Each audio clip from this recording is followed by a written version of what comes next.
Brand new Volbeat right here on your classic metal show from their latest release called Outlawed Gentlemen and Shady Ladies. Yeah, nice name. Good album, man. It's real good. Well, kind of reminds me of that last release that they had. Well, what the Guitar Gangsters? And Cadillac Blood. Right, yeah. Outlawed Gentlemen and Shady Ladies. Well, they're not exactly original with their art or with their, their concept or whatever, but I love them. I absolutely love them. So the first single did not persuade you from being disappointed with the new release? No, it's good. I mean, it's probably the weakest that they've put out yet, but it is still, I mean, if I was writing it, I would still put it in the mid-80s. Sure. If I was on a scale of 100, I'd put it 84, 85. I mean, it's solid. And the King Diamond track that they're giving away is pretty cool. So, it's good stuff. Well, I know when we played that first track that was very mainstream, almost pop.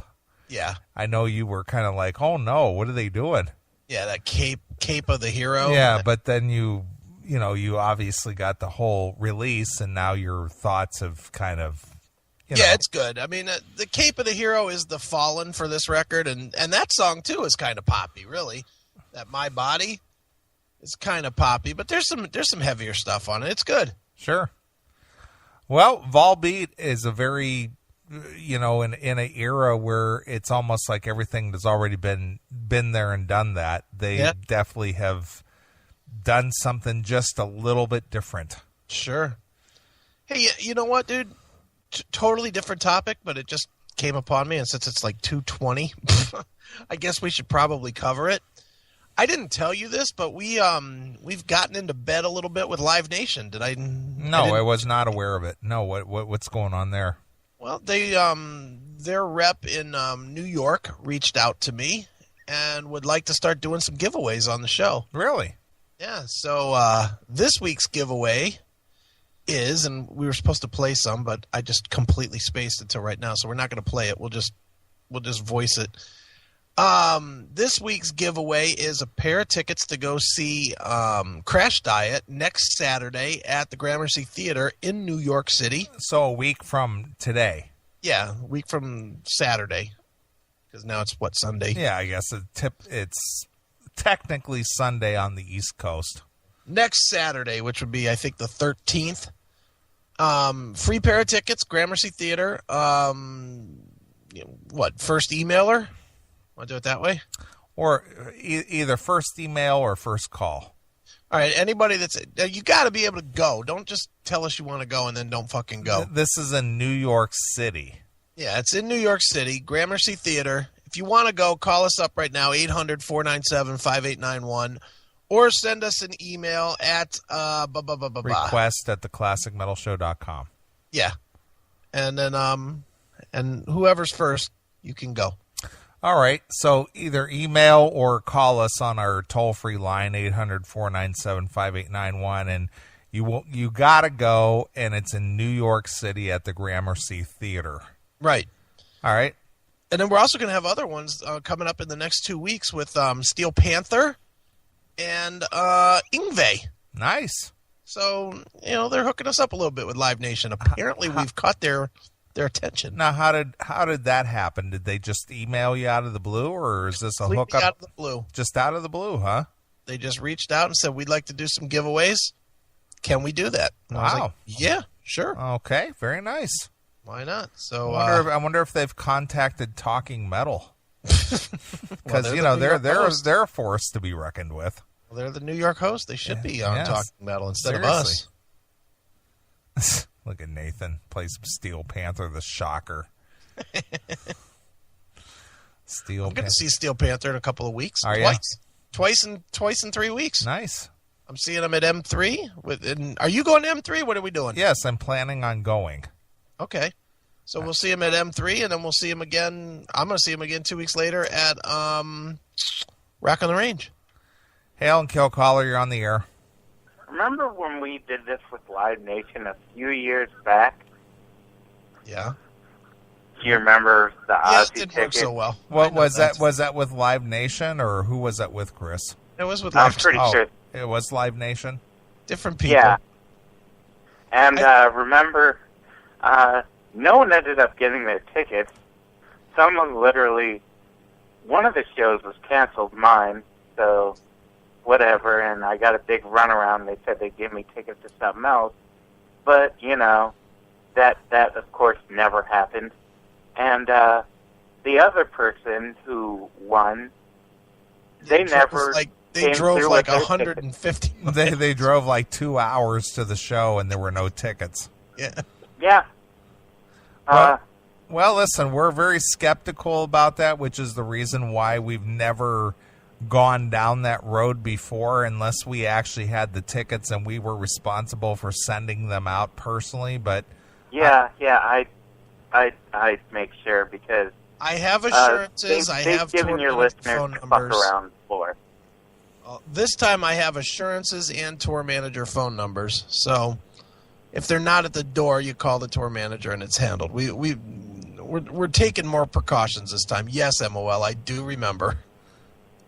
Yeah, it's cool. I still hold like just a great hatred for Live Nation and the way they do what they do.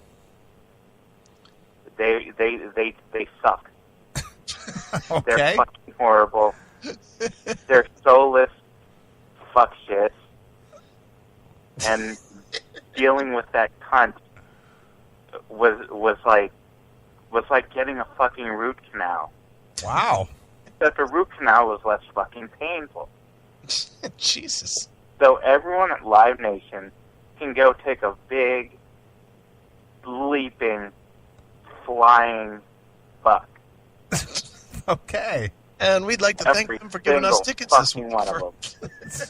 Jeez. Yep. Okay, well, Halen kill, fuck you, pal, and Halen kill. Wow. Jeez. All right. Well, there's an unhappy customer. Yeah, well, we'd like to thank Live Nation for providing these tickets. Well, that's nice that they reached out to you just out of the blue. Yeah, and offered some pretty good shows. Yeah, sure. But I know that you were aware of Steel Panther back when they were Metal School and then Metal Shop, or was it Metal Shop and then Metal School and then Steel Panther? Uh-huh. Did you ever imagine that they'd be as big as they are? I never could have seen that coming. Never. And you know what's weird, dude, is people that we know that are, that caught on to them only as Steel Panther, fucking love them. Oh, well, dude, I hooked Nader up with London to open for them at the Key Club. Okay. And I flew out there for the show, and I introduced London. Okay. And threw out some CMS swag to the crowd. Nice. That must have been cool. Yeah, and Ralph was hanging around out back prior to the show, and he's like, "What are you doing out here?" I was like, "Dude, I hooked Nader up with the show. I'm going to come out here and support him."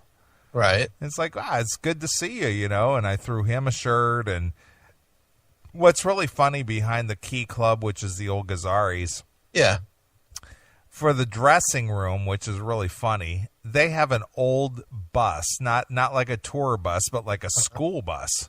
Right. And that's the dressing room. Okay. Behind the building. Nice. And there's like 1 million band stickers and whatever, so I took that opportunity to take some of the Classic Metal Show stickers and stick them all over the bus on the inside. Nice. Got to get our name out there. Yeah, absolutely. We're on we're in the House of Blues over in Cleveland, right? Yeah, we're there. Sure. You put that picture up on the Facebook a while back. I did. Yeah. Hail and Kill Caller, you're on the air. I get what you say about Steel Panther, but at the same time, what does it really say about our music? In quotes, our music, that it's most high-profile practitioners in 2013 are a joke band. Right. Yeah.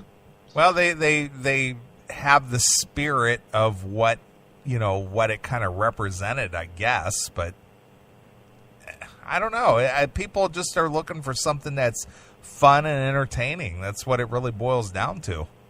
Yeah. And I get that, and it's cool, and I'm two minds and all, but I don't know what the hell's wrong with me that I can't fully embrace them because they're obviously a novelty band. It's not only you, man. I mean, I'm friends with several guys in the band, and I'm not into it at all.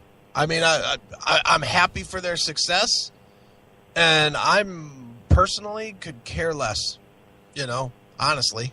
I mean, I do like their music videos. I think they're funny and they're kind of creative and they're just kind of goofy and kind of. But they may as well be the Bloodhound Gang.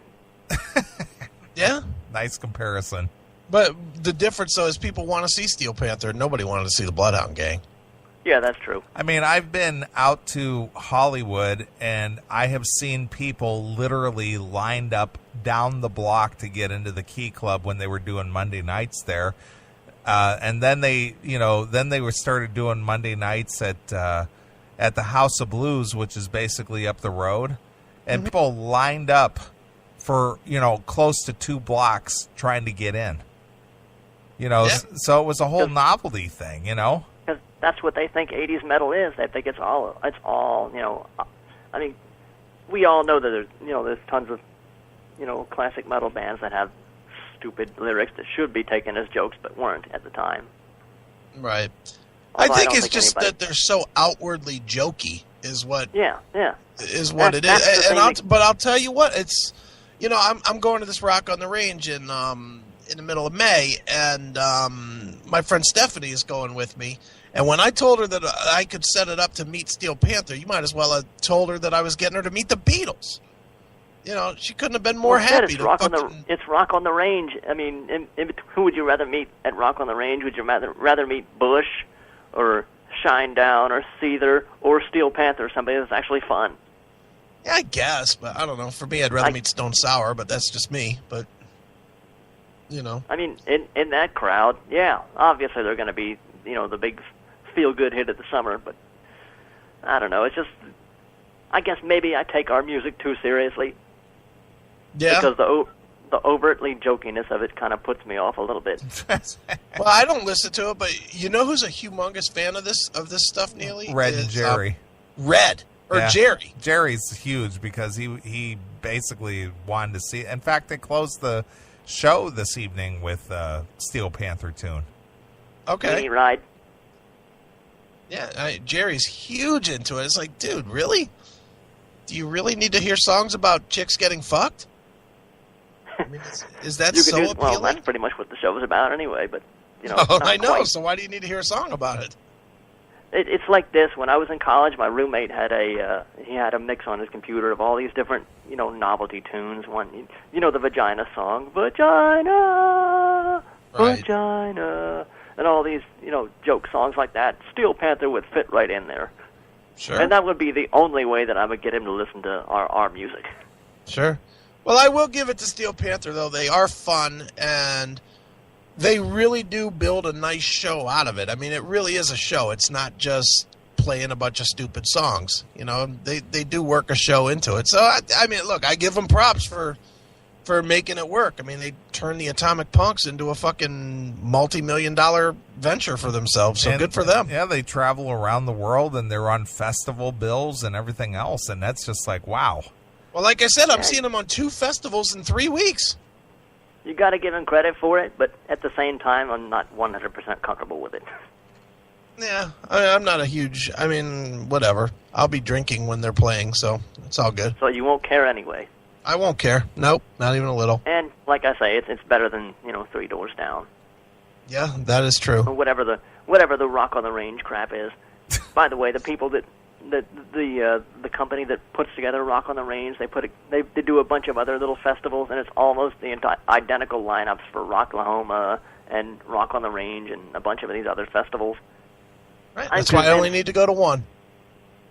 Exactly, and I'm convinced that these, I call them radio rock bands, post-grunge or whatever, they're all on some giant, undeclared, endless tour where they just go around to every city that has a radio station with a name like The Buzz or The Point or The Edge, and they play in a field.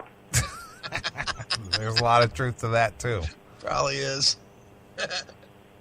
All right, Doghouse. Fuck you, pal. All right. I won't. I will say this though. Say what you want. That Rock on the Range ticket was not cheap. Yeah, I hear you. $350 for 2 tickets. $350. That was a fucking massive bite out of my pocket. Nice.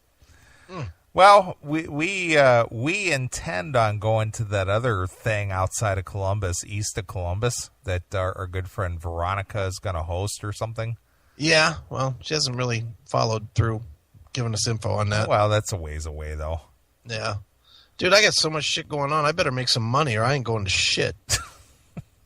I'm telling, dude, I'm running crazy. I understand. I mean, I'm going to Seven Dust this week. I'm going to Anthrax and Exodus next week. I'm going to M3 if we go the week after that. Right. 2 weeks later, I'm going to Rock on the Range. I've got Van Halen in Wisconsin in July. Right. And running the country, man. Sure. You know, I guess that's good. Just call it your summer of freedom. Yeah, I better make some money though, so I can afford all this shit. Listen, I concur with that. I might be fucking sitting at home going, "Oh, I should have gone." Right. Right. But yeah, no, I'm excited, dude. First summer in forever. I mean, last summer because I was a pouty bitch, I didn't do much, but you know, this summer I'm over the X, so it's like fucking time to party and have some fun. Right. So. Well, the only regret I have at this point is I would have really liked to go to that cruise that happened a couple weeks ago. Yeah, dude. There were so many bands on that. I hate myself for not going, and that was all my fault for.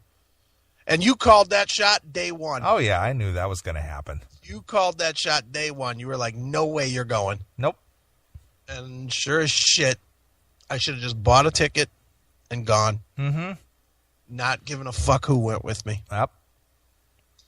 Next year, I will buy a ticket and just not give a fuck who goes with me. I agree. You know, I'm buying one ticket, one room, and I don't care. And the rest will work itself out. If somebody else wants to go, we'll figure that out along the way. Sure. But yeah, I'm going next year. Yep. You when you're dealing with chicks, especially when they have kids and all kinds of other things, you can't happen. It doesn't happen. No, it didn't. Kids, schedules, work. Mm-hmm. No, I got to keep it on my own terms. Right.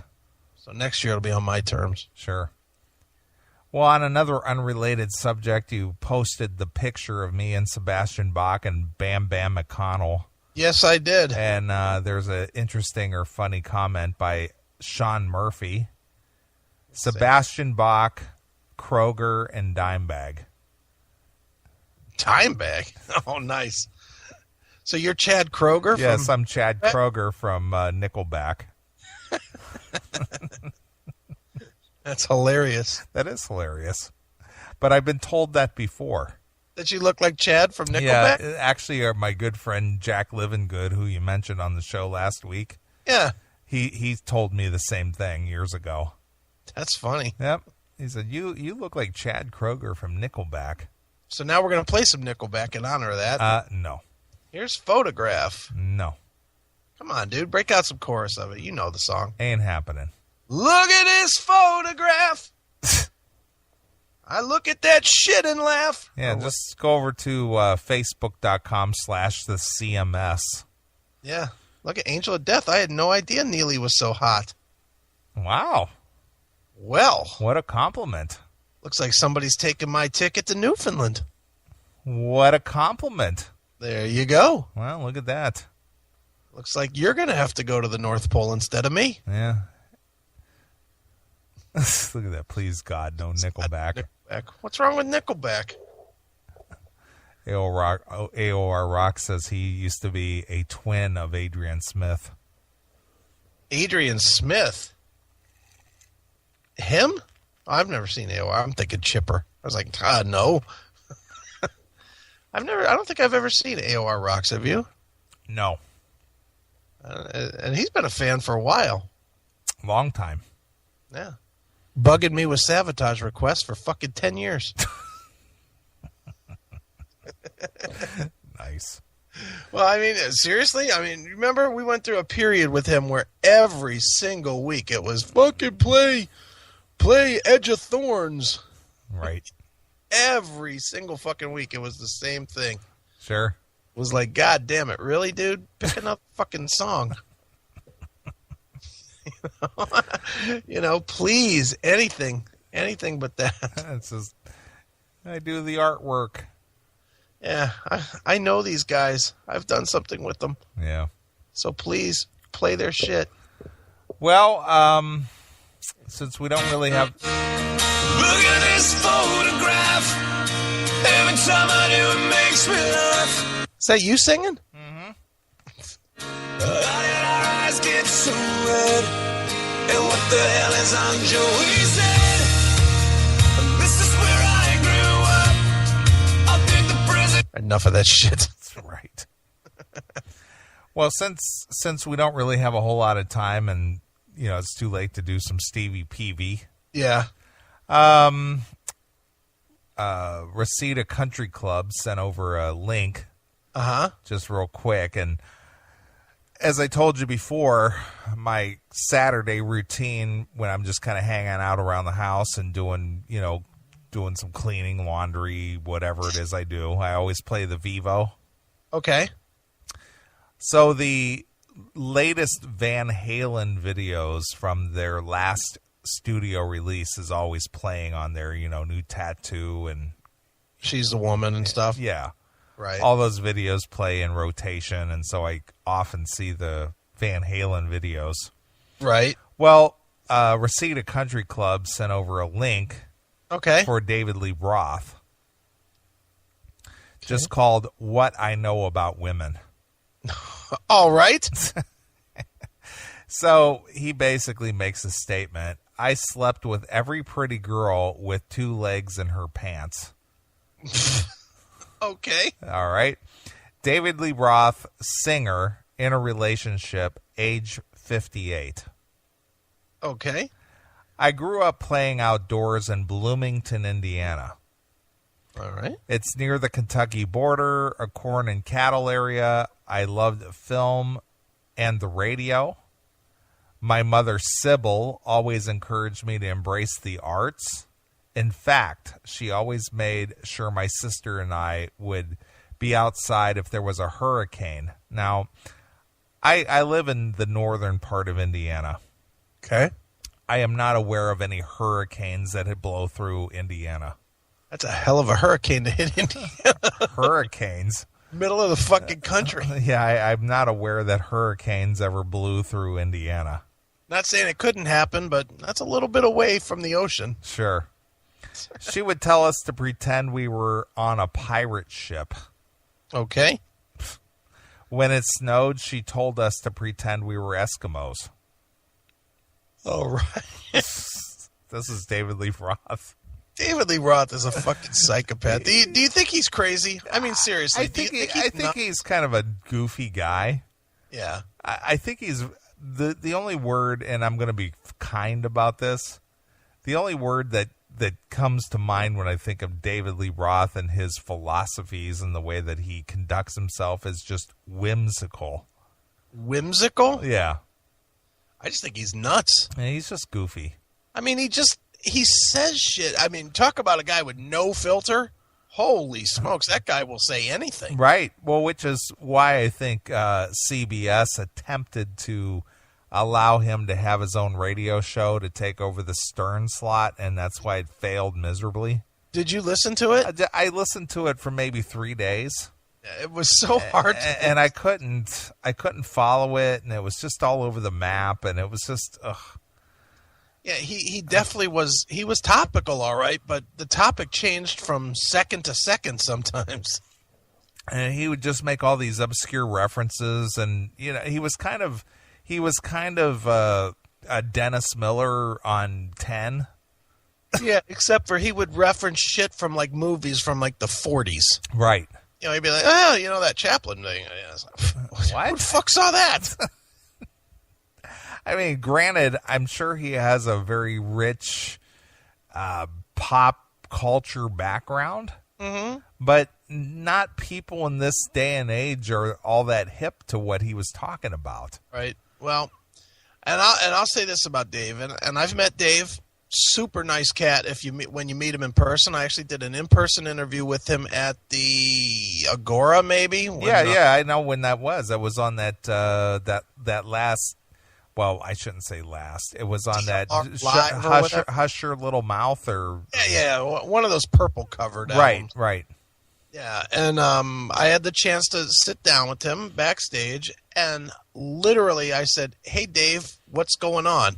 That I got to pull the tape of that at some point, and we'll laugh at that, because I literally said, "Hey, Dave, what's going on?" And he filled an hour's worth just on that question alone. But he literally filled 15 minutes, without me saying another word. He talked for 15 minutes. He's like Eric Martin.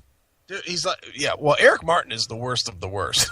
Comes to that. I mean, I love Eric, and you know, dude, I love Eric Martin. I think he's one of the nicest guys I've ever met. Certainly in the business, but boy, that guy can talk. That fucking guy, and he strings things along to where you can't get words in to follow up anything. You know, he goes stream of conscious, and by the time you get him to take a breath to ask him a question, he's like 10 stories past where you are, so you have to go back so far it's not worth doing. Right. Eric rules, though. Dude, remember the one time we did the interview with him? We asked him 4 questions in an hour? Yeah, it was 80 minutes. The interview was 80 minutes long. And the whole time he was like, "Man, I'm tired." Yeah, of course you're fucking tired. You haven't shut up in a fucking hour. Right. Yeah, Eric Martin is great, though. Great musician and super nice guy. And his wife, Denise, is real nice, too. Sure. She's a really nice person, too. Right. So David Lee Roth continues, and for whatever, I guess with a lot of adolescents, that your mother plays a big role in your upbringing or the way that you view women in general, I guess. Okay. So he goes on about his mother. "My mom was class Victorian. She was belle of the ball. Okay. She went to the big band concerts in Chicago, where she is originally from. Her father was a general surgeon. She became an art teacher, and she taught Spanish, which came from the academic and she came from an academic background. My time spent with her was being taken to every free opening of a museum, every dress rehearsal for West Side Story." Well, that kind of explains his whole weird antics on stage, where he's always flipping his hands around and, right, doing his theatrics, if you will. Yeah. So that kind of explains a lot. Yeah, I guess it does. I mean, there's a lot of people think he's gay. You think he's gay? It's hard to say, man. He's just, the only way that I can see him is like he's theatrical. He's just. Do you think he realizes how much weirder he is than the other guys in his band? Well, I think he believes that he's putting on a show. Okay. It's more about the showmanship than it is about the actual music. I could see that from him. It's like that. But you know what, though? He's like that off stage. Yeah, he's very animated. Yeah, I mean, he's definitely and again, I've only met him once, but even off stage, it was not a relaxed, 2 guys sitting on couches just talking to each other. It was very much the performer in front performing. Right. It was a weird vibe like that. So yeah, I guess I get that. Mm-hmm. "I had no interaction with my dad." Now, remember that conversation we had a couple of weeks ago about guys who's raised by their mothers? Right, sure. This is typical right here.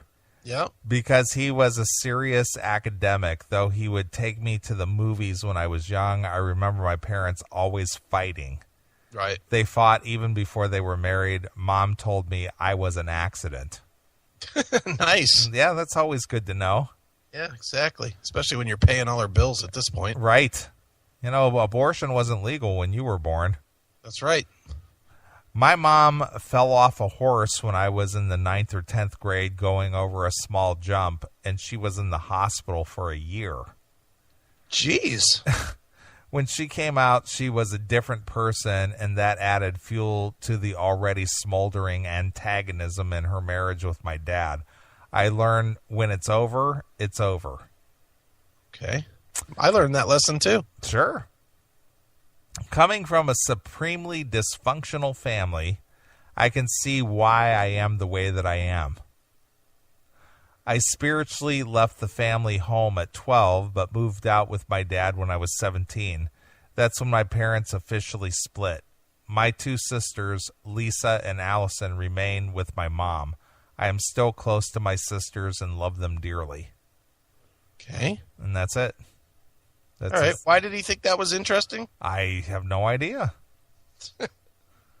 Oh, there's more. Sorry, there's more. I didn't click the link here. All right. I would sit outside a girl called Lori's house when I was in the 4th grade and wait there for hours in hope of being noticed. I had a big crush on her.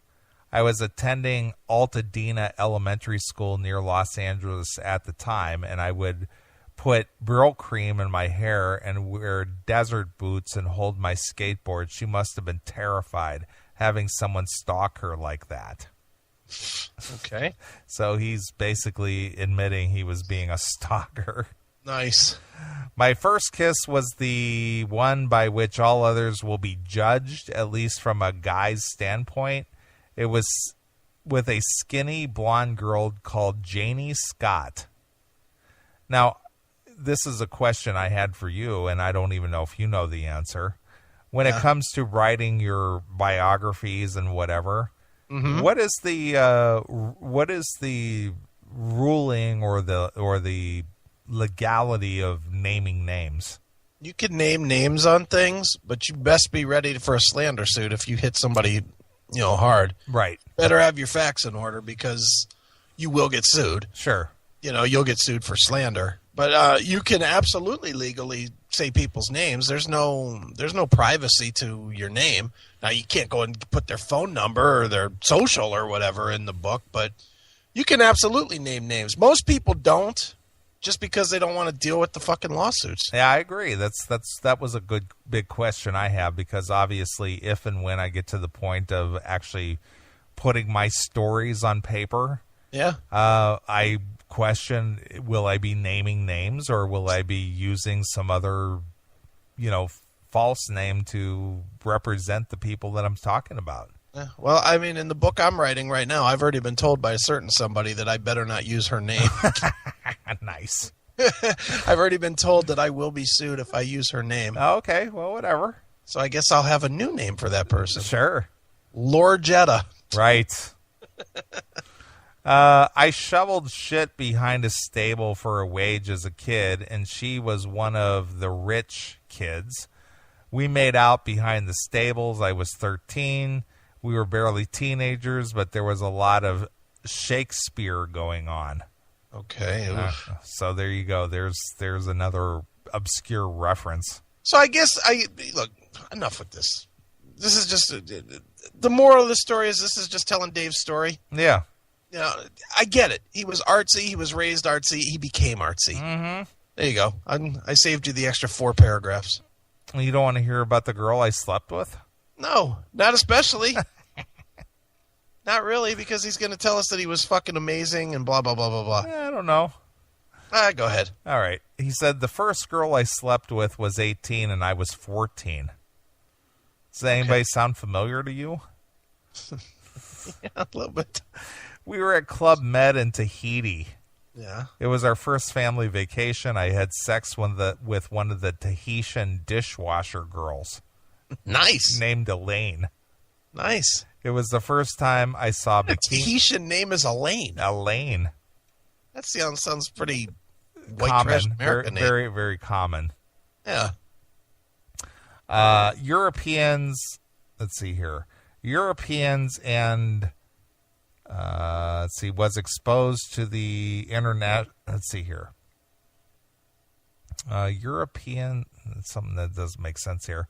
was exposed to the international crowd. We ended up together under a full moon on the beach. We tumbled and struggled, and she could barely speak English, but she kept saying, I like it, I like it. She couldn't speak English, but her name was Elaine? That's what he's saying. Fuck out of here. Maybe he's one of these ones he has to change the name. Well, and he came up with Elaine? Who knows? Jesus, okay. And I kept thinking, now see, I think this is bullshit. He's saying he's 14 at this point, and he's saying, I kept thinking you're supposed to love it. So she wasn't giving him a vibe like it was good? No. She kept saying, I like it, and I kept thinking you're supposed to love it. Oh, that's horseshit. At 14 years old, I don't think so. Dude, I remember clearly the thoughts that were in my head the first time I got any when I was 14 years old. And I just remember the first time the chick went down on me and started blowing me, all I could think of, and I wanted to yell. I can't believe this is fucking happening. But he's thinking at 14 years old, banging an 18-year-old, that you're supposed to love it. Like it's not good. Yeah. Yeah, bullshit. I don't believe that for a minute. Shit, I don't believe Not that. in 1960, whatever it was. No fucking way. The only thought in his head was, holy shit, this is really happening. That's if it happened. Yeah, but if it did happen, that's the only thought in his head. He wasn't sitting there. First time you got some, tell me you weren't thinking, holy shit, this is really happening. Yeah, it isn't. I'm not thinking, don't you love it, bitch? Yeah, everybody thinks, holy shit, this is really happening. Right. You know, that's the thought. Well, at 14, what do you know at 14? Nothing. You're barely, look, half the girls you're looking at don't even have tits. The minute you see some, you're like, holy shit. Right. This is the best. He continues, I had so many options when I came to women for 20 years, being in a popular band. I slept with very pretty girls with 2 legs in her pants. I even slept with an amputee. Having rounded those bases, I value a woman who gives you room for flexibility, and I love women who are clear thinkers. Okay. I have had 4 great loves in my life, but never been married or even come close. That I can believe. Yeah, I believe that. Those women are now married, and we're all still good friends. Don't you think he chased them off? It's hard to say, dude. You know, when you're a, granted, David Lee Roth, one of the biggest frontmen in rock for quite a while. Sure. What's the incentive for him to get married? Well, yeah, I guess. None. There's none, and, then starting to think about all the legal bullshit that you got to go through to fucking protect yourself, and then it doesn't work anyway. Sure. And certainly as David Lee Roth, it's not like you ever have to wake up without somebody next to you. That's my point. So you could have a new one every night if you wanted. Yeah, pretty much. Okay. I won't name anybody, as they all have spouses and private lives, but the lines on my forehead are named after them. Jeez. Good Lord. Women love to have a good time. I agree with that, as long as there's plenty of money. Right, I agree with that. And love a sense of humor. I agree with that. Yep. I love their sarcasm and ability to have a conversation, but they are like horses. You can't generalize about them. And the same goes for men. Women, like men, get better with age. Okay. I live in Tokyo and hang out with a girl half my age, and it's no longer a legal issue. It was not. That's a fucking funny line. That is a good line. I was not impulsive. Let's see. It was not an impulsive move to come here. We are in love, and my girlfriend is Japanese. As far as getting married now, I still don't think it's for me. I have issues which stem from my past. I am a wanderer. I was sent to my first shrink when I was 6 because my parents thought I had autism. Jesus. They were wrong. The Roth side of the family always settled down later in life. Right. In my business, Hope and Faith are strippers from Albuquerque. Okay. Who knows what the future holds for me in this department. I'm quite happy in my current relationship. Van Halen performs at the Stone Music Festival April 20th through the 21st in ANZ Stadium in Sydney. All right. So there you are. All right. Now I like Dave a little better. Hope and Faith are strippers in Albuquerque. That's another good line. Dave comes up with some good ones, man. Sure. I do like some. I like Dave, man. I always have. Right. You know, I mean, he's fucking nuts. Yeah, but he's a goofy guy. But he's fun. He's funny. Yeah, he's silly. That's really the term. He's just silly. The thing with Dave, and I've always thought this, and I've seen him in every incarnation I think he's ever done. I've seen him in Van Halen. I saw him in, solo stuff many times with many different players. The guy always seems like he's having fun. Sure. On stage. On stage, you definitely don't think that he's doing his job. And I mean, there's times, we've all seen bands, gone to a fucking Anthrax show or something, and they're fucking doing their job. Mm-hmm. And Dave, you never think that. You just know. And you got to think it's got to be hard to be in his band, because I don't think he plays a set list. Do you? No, I think he does a call list. Yeah, I think he probably has 30 songs that everybody has to know. And whatever mood he's in at that moment, he just yells it out. Yeah, that's a call list. Right, like Axl does. Right. Doesn't Axl do that same thing? Yeah, he does the same thing. It's like we don't have a set list. We have a call list. Yeah. He just looks like he's having fun. Maybe he's not, but, you got to think that that's part of the reason that Eddie fucking went crazy, because Eddie's such a fucking precision guy. Yeah. And then to be dealing with this fucking psychopath. Sure. I drove him crazy. Well, Eddie's more regimented. Right. And David Lee Roth is more of a loose cannon. Right. And let's face it, and then you add in Coke into that mix, and then you really got a fucking mess. Nice. Well, let's be honest. What are we talking about? That's true. I just think it's funny. I mean, it's no secret that Eddie was coked out of his mind on that last run, not this last current run, but the last run that Roth did with them in the 80s. I mean, there was no secret. They were fucking doing lots of blow. Sure. And that's what ended up blowing up the band. Right. Halen Killcaller, you're on the air. One of my favorite Roth quotes, he said, I think he was being serious about it, and he said, my biggest motivations are fear and revenge. Even when I'm up there dancing on stage, I'm dancing somebody's face into the ground. Nice. What a Is that his book? Was that Crazy from the Heat? I don't know. I read it in somebody's history of metal or something like that. I hear you.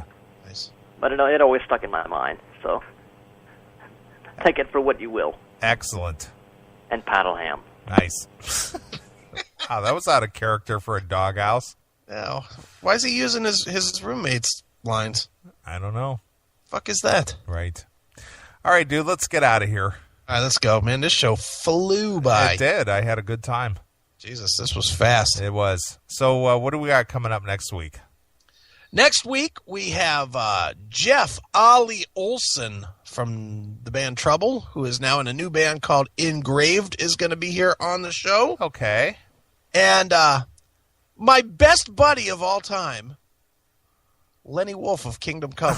You like Lenny. Come on now. I do like Lenny. You just hate his brother. I do hate his brother. I wish his brother would fucking die. Nice. But I do like Lenny. All right. Kingdom Come has a new album out as well called Outlier, which is, I'll use the word interesting. Okay. I don't want to say it's good. I don't want to say it's bad. I personally don't hate it, but it's definitely not different. It on. It's different. Oh, it's different, all right. It's very industrial and odd and interesting. So Lenny is experimenting, huh? Well, he's been for a while now, but sure. It's a good record. I mean, if you're into what he does, which is experimental hard rock, then you probably dig it. Right. So, yeah, that's what we're doing next week. Ollie Olson, formerly of Trouble, now of Engraved, and Lenny Wolf of Kingdom Come. Okay. Sounds like a good time. That'll work. All right, well, we're going to get out of here. Since our good friend the Doghouse has regaled us this evening a few times, I thought I'd leave everybody with a New American Shame song just called Doghouse. All right, that works.